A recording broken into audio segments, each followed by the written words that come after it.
안녕하세요. 제 이름은 조셉 박입니다. 죄송한데 한국말 잘 못하니까 내가 감정을 그냥 영어로. So when I first heard about the India mission trip, I was not planning to go, you know. So, but eventually God ended up leading me to go, and I'm very grateful that I ended up going. When I went to New Delhi, or when I went to India, we arrived in New Delhi, and New Delhi, of course, looks like a regular city.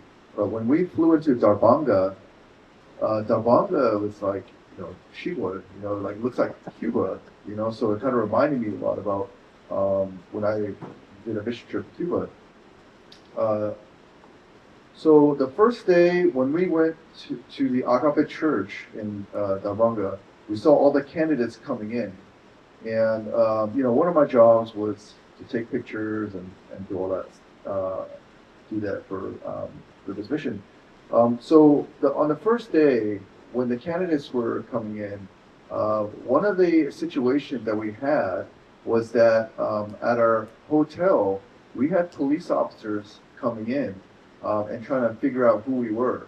So at that time, the Prime Minister of India came and they had all this security going on. So that's why on the first day that we were there, we were a little worried. And I know that Sam was asking everyone to pray because we didn't know what the situation was going to be. We didn't know if we're going to stay, we'd be able to stay there, if they're going to kick us out, or or worse. So during that day, me, myself, we had Yu Jung Yonim, and we had one of the India pastors. We came back to the hotel, and we tried to talk to them. There was about 8 to 10 police officers there, and so we didn't know what to expect. But by the grace of God, we were able to convince the police officers that we were there for business. 회사 없는 거는 그 때문에 얘기했어요. So we were able to explain, and eventually they said, okay, they let us go, which is really amazing. So we were grateful for that. And we weren't able to do the OJT that day because we were afraid of, we were concerned about something's going to happen. So we did an internal OJT, and we did it amongst, each other. And, I gave the OJT report on that. So the next day, on the second day, we actually did OJTs, and we went into the village and we broke into different groups, and each group went a different location and evangelized. And so for me, in my group, I had 4 girls. I think they're like high school or junior high girls, very, young girls. And so the 5 of us went around, and the first place we went to, one of the girls knocked on the door, and as soon as the house owner opened the door, they just said, "Oh, come in, come in." And I was shocked because I'm thinking to myself, I don't know who these people are. These are strangers. So why are they letting us in? So they did. So the owner said, "Yeah, come in." So all 5 of us went in, and we were sitting in the bedroom, and they were handing us water and everything. And I was like shocked. I was like, wow, in America, no one's just going to let you come in, like some stranger. But over there, it's customary, I guess, to allow guests to come in and speak inside their house. So that really surprised me, but I was grateful that they were willing to listen. And as I was listening to my group members evangelizing, it really I was really encouraged and inspired by that because I didn't know what to expect, but I can tell that the people in India were at least willing to listen, and they were very curious on what the gospel was about. My first thoughts was, oh, they're just going to reject it.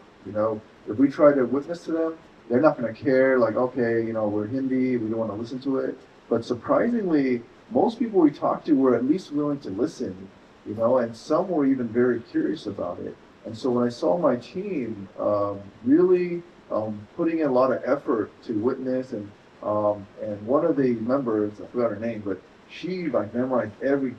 she was really good at her job, or not job, like her giving out the OJT, the process, right? So so that happened on the second day, and it also happened on the third day as well. And so just seeing that really like changed my mindset, especially like spiritually, about sharing the gospel, and it kind of gave me a little courage to know that you know, people are willing to listen, and that was something very beneficial there. So after we finished the OJT in Davanga, we went to Patna, and you know, Patna is another small, I don't say small, but you know, it's, I guess mid-sized city. And one of the things that I was really grateful for, well, when we went there, we checked into a hotel and you know and all that, and the conditions weren't good, so we ended up moving. And one of the things I'm really grateful for with God when we transitioned from one hotel to another was that there was a lot of uncertainty about how we're gonna get everyone from one place to another. And so, you know, it was late at night, maybe 11:30, midnight, and we were trying to plan for the move to move all the people and luggage to another location. And you know, of course, we were praying. I was praying inside, like, you know, Lord, please let this work well. You know, it's not. You know, I felt like, you know, it was maybe like a little unsafe at night, but I was just really grateful that God was able to move us all from one location to another. And so we're grateful for that. But overall, I would say that this experience was very beneficial spiritually. And you know, moving forward, I want to use all the things I learned from this program to continue witnessing around. So all glory to God. Thank you.